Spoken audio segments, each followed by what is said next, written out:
Bacaan dari kitab Yeremia. Beginilah firman Tuhan. Terkutuklah orang yang mengandalkan manusia, yang mengandalkan kekuatannya sendiri, dan yang hatinya menjauh dari Tuhan. Seperti semak bulus di padang belantara, ia tidak akan mengalami datangnya keadaan baik. Ia akan tinggal di tanah gersang di padang gurun, di padang asin yang tidak berpenduduk. Diberkatilah orang yang mengandalkan Tuhan, yang menaruh harapannya pada Tuhan. Ia seperti pohon yang ditanam di tepi air, yang merambatkan akar-akarnya ke tepi batang air, dan tidak mengalami datangnya panas terik. Ia seperti pohon yang daunnya tetap hijau, yang tidak khawatir dalam tahun kering, dan yang tidak berhenti menghasilkan buah. Demikianlah sabda Tuhan.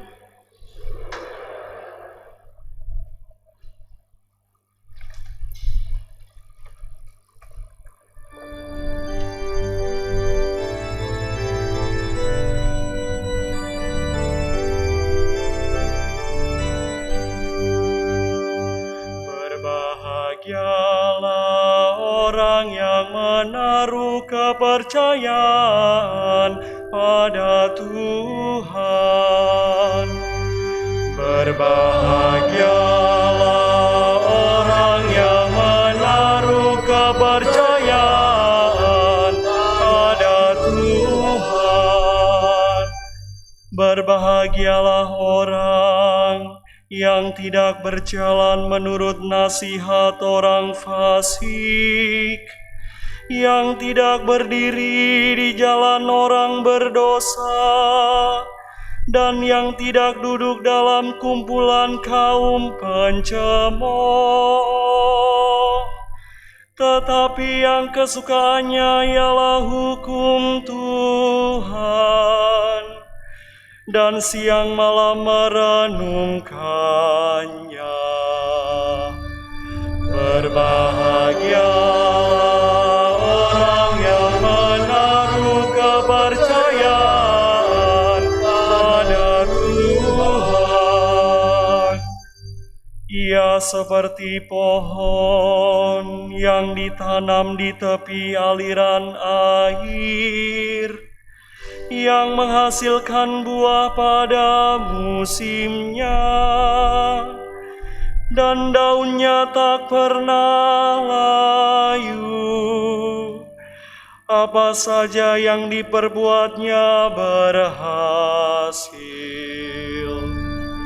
Berbahagialah orang yang menaruh kepercayaan pada Tuhan.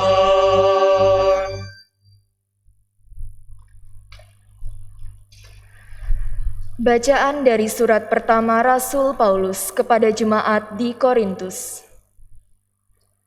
Saudara-saudara, jika kami wartakan bahwa Kristus dibangkitkan dari antara orang mati, bagaimana mungkin ada di antara kamu yang mengatakan bahwa tidak ada kebangkitan orang mati?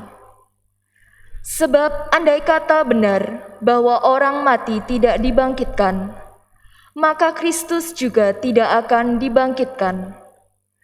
Dan andai kata Kristus tidak dibangkitkan, maka sia-sialah kepercayaanmu, dan kamu masih hidup dalam dosamu. Dengan demikian, binasa pulalah orang-orang yang meninggal dalam Kristus. Dan jikalau kita berharap pada Kristus hanya dalam hidup ini, maka kita ini orang-orang yang paling malang dari semua manusia. Namun ternyata Kristus telah dibangkitkan dari antara orang mati sebagai yang sulung dari antara orang-orang yang telah meninggal dunia. Demikianlah sabda Tuhan.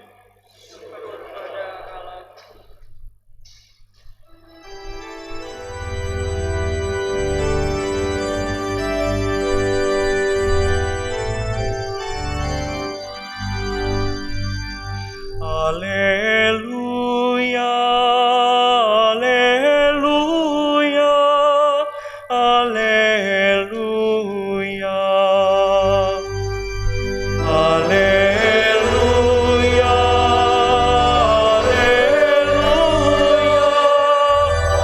haleluya. Bersukacita dan bergembiralah, sabda Tuhan, sebab besarlah ganjaran-Mu di surga. Haleluya, haleluya, haleluya. Tuhan bersamamu. Dan bersama-Mu. Inilah Injil suci menurut Lukas.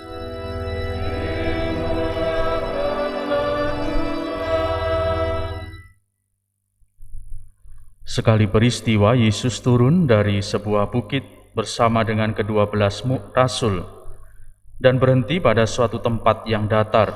Di situ berkumpul sejumlah besar murid-muridnya dan banyak orang lain yang datang dari seluruh Yudea dan dari Yerusalem dan dari daerah pantai Tirus dan Sidon. Lalu Yesus memandang murid-muridnya dan berkata, "Berbahagialah, hai kamu yang miskin, karena kamulah yang punya kerajaan Allah. Berbahagialah, hai kamu yang kini lapar, karena kamu akan dipuaskan. Berbahagialah, hai kamu yang kini menangis, karena kamu akan tertawa. Berbahagialah kamu bila demi Anak Manusia kamu dibenci, dikucilkan dan dicela serta ditolak. Bersukacita dan bergembiralah pada waktu itu, sebab sesungguhnya besarlah ganjaran-Mu di surga.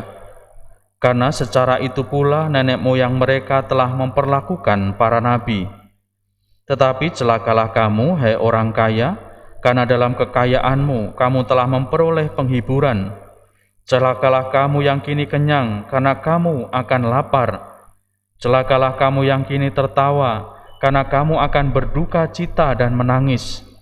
Celakalah kamu jika semua orang memuji kamu, karena secara itu pula nenek moyang mereka telah memperlakukan nabi-nabi palsu." Demikianlah sabda Tuhan.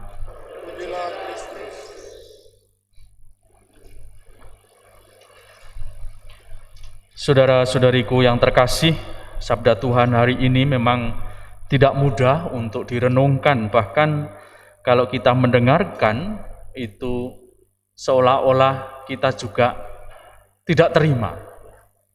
Bagaimana bahagia dikatakan oleh Yesus ini, berbahagialah orang yang miskin, berbahagialah orang yang lapar, berbahagialah hai kamu yang menangis, dan seterusnya. Dan di sisi lain dikatakan, celakalah kamu yang kini kenyang, celakalah kamu hai orang kaya. Lalu maunya seperti apa? Maunya seperti apa? Saudari-saudaraku, memang sebaiknya kita tidak fokus pada hal-hal yang detail itu, tetapi yang mau disampaikan oleh Lukas tentu adalah bagaimana kita bisa berbahagia, bagaimana hidup kita penuh kebahagiaan yang sejati, yang sebenarnya lahir ketika kita sebagai manusia, sebagai pribadi ini sungguh-sungguh mengandalkan Tuhan.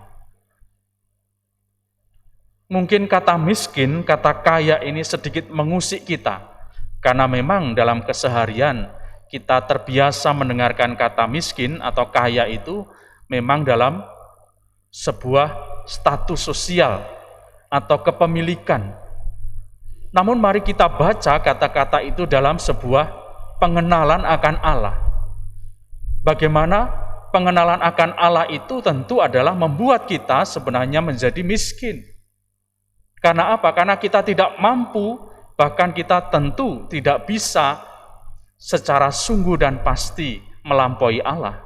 Maka kita menjadi yang miskin. Karena kita mengandalkan Tuhan dan kita semuanya sungguh-sungguh mengharapkan Allah dalam hidup kita. Dengan begitu saudari-saudara, Lukas saya yakin mengajak kita membuka mata hati kita supaya kita semakin terbuka pada kehendak Allah. Kita semakin terbuka atas apa yang menjadi rahmat Allah dalam hidup kita.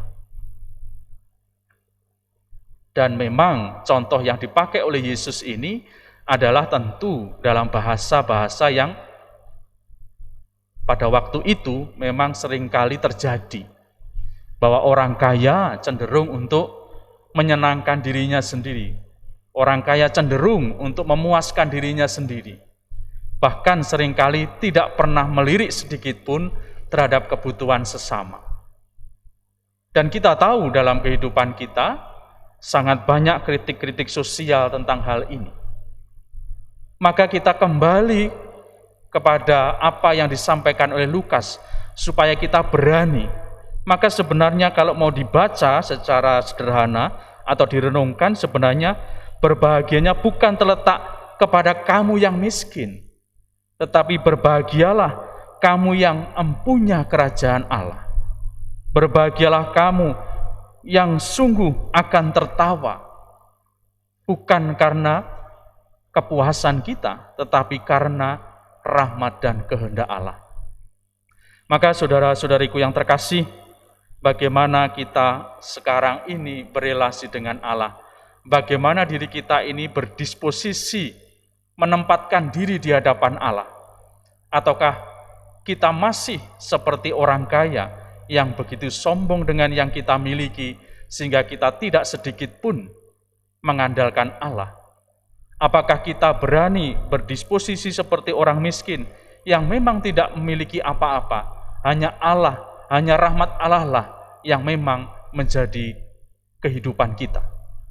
Maka mari dalam perayaan Ekaristi ini saudari-saudaraku, kita persembahkan segala sesuatu yang baik, kita persembahkan segala usaha-usaha baik yang bisa jadi hadir di sekitar kita. Dan semoga orang-orang yang demikian juga berbahagia karena telah mempersembahkan diri yang terbaik, telah mengandalkan Allah dalam hidup, dan tetap setia pada kehendak Allah. Semoga berkat Allah menyertai kita sekalian.